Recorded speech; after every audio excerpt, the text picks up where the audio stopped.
Hello बच्चों, let's read out the question first. So basically ये question एक passage पर बेस्ड है। अब इस पैसेज में हमें क्या क्या बोल रहा है कि एक कैपेसिटर है जिसकी कैपेसिटी सी है, उसमें स्टोर होने वाला चार्ज क्यू है, उसको पोटेंशियल जो अप्लाइड किया गया है वो वी है। तो उस टाइम पर उसकी पोटेंशियल एनर्जी हो जाती है 1/2 Q V, 1/2 C V square और 1/2 क्यू स्क्वायर बाय सी के इक्वल। फिर नेक्स्ट बोल रहा है जब दो कैपेसिटर्स को डिफरेंट पोटेंशियल पर कनेक्ट किया जाए, सो हायर पोटेंशियल से लोअर पोटेंशियल की तरफ चार्जेस का क्या होता है, फ्लो होता है। और ये तब तक हो जाए जब तक हमें कॉमन पोटेंशियल न मिल जाए, जिसकी वैल्यू गिवन है v equals to C1 V1 plus C2 V2 by C1 plus C2। Right ना, नेक्स्ट बोल रहा है कि यदि उसमें कोई भी लॉस ना हो एनर्जी का, but still there is some loss of energy, तो उस टाइम पर एनर्जी का यहाँ पर फॉर्मूला बोल दिया है। अब यदि इनिशियल कैपेसिटर कुछ इस तरह से हो, C naught is equal to epsilon not A by D, यानी कि उसकी इनिशियल कैपेसिटी इतनी हो, बट जब हम उसमें कंडक्टर इंट्रोड्यूस करेंगे जिसकी थिकनेस टी होगी, या फिर हम डाइलेक्ट्रिक इंसर्ट करेंगे जिसकी थिकनेस टी होगी, तो उस टाइम पर उसकी कैपेसिटेंस क्या हो जाएंगी, कंडक्टर इंट्रोड्यूस करने के बाद C is equal to epsilon not A by D minus of T.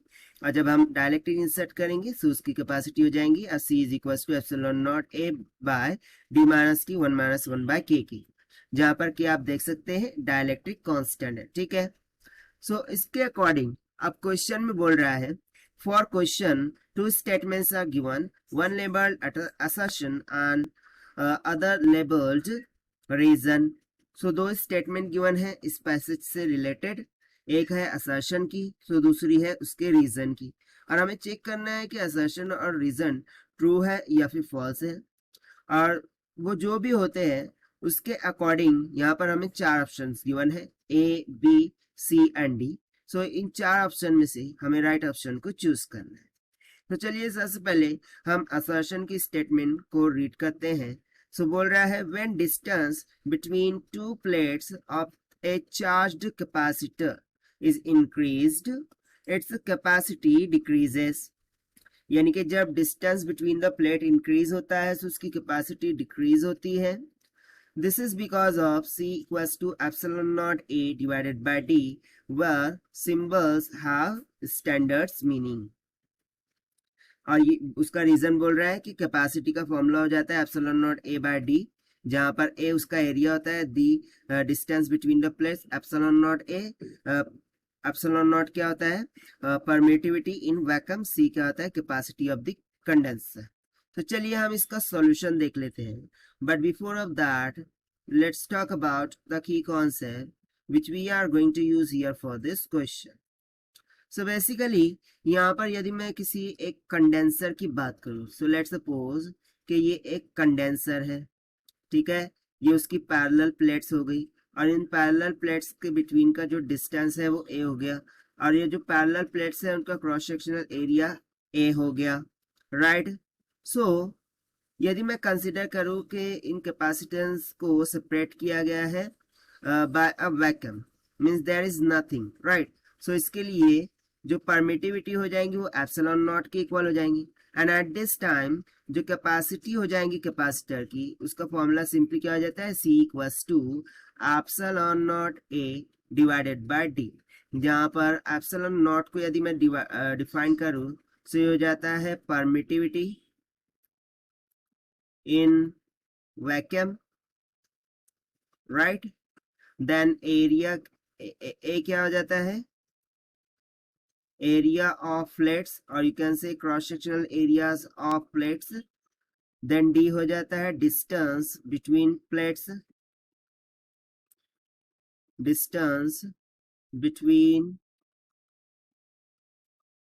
So parallel को बेसिकली हम इस साइन से यूज करते हैं, so parallel plates, parallel plates के बिटवीन का डिस्टेंस हो जाता है स्मॉल डी के इक्वल। राइट, सो इसी कॉन्सेप्ट का हम यहाँ पर यूज करने वाले हैं। सो देखिए फर्स्ट स्टेटमेंट में क्या बोल रहा है, when distance between the plates of charge capacitor is increase, capacity decreases. So from the formula I can conclude that कि जो कैपेसिटी है, ठीक है, यदि मैं यहाँ से डिस्टेंस के अकॉर्डिंग देखूँ, सो कैपेसिटी किसके इनवर्सली प्रोपोर्शनल में है, डिस्टेंस बिटवीन द प्लेट्स के। अब यदि ये इनवर्सली प्रोपोर्शनल में है, सो जब मैं डिस्टेंस बिटवीन द प्लेट वो से इंक्रीज करूंगा, सो उसके रिलेटेड जो कैपेसिटी है वो क्या होंगी, डिक्रीज होंगी, क्योंकि ये दोनों क्या है, एक दूसरे के इनवर्सली प्रोपोर्शनल में है। और यही सेम थिंग हमें असर्शन में बोल रहा है कि यदि distance between the plate of the capacitor जब उसे इंक्रीज किया जाता है, सो कैपेसिटी डिक्रीज होती है। सो इसके अकॉर्डिंग जो असर्शन की स्टेटमेंट है वो एब्सोल्युटली यहाँ से ट्रू हो जाएंगी। और जो रीजन इसके लिए बोल रहा था कि this is because of C equals to epsilon not A by D. So देखिए यही तो हमने कॉन्सेप्ट में लिखा है कि जो कैपेसिटी होती है वो epsilon not A by D के इक्वल होती है, जहाँ पर जो सिंपल्स है उसके स्टैंडर्ड मीनिंग होते हैं वो यहाँ पर हमने राइट डाउन कर दिया है।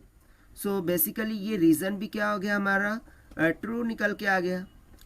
ठीक है, और देखिए यही सेम थिंग हमें पैसेज में भी गिवन थी। देखिए C naught is equals to epsilon not A divided by D.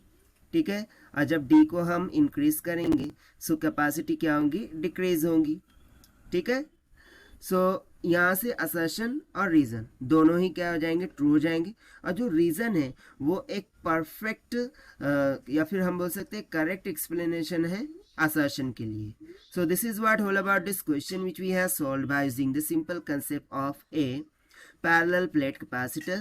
So यदि हम यहाँ से ऑप्शन चेक करें, so जो ऑप्शन A यहाँ पर दिख रहा है, that is both assertion and reason are true, and reason is correct explanation for assertion will become correct answer for this question. So this is the required solution. I hope you understood it well. Best of luck. Thank you.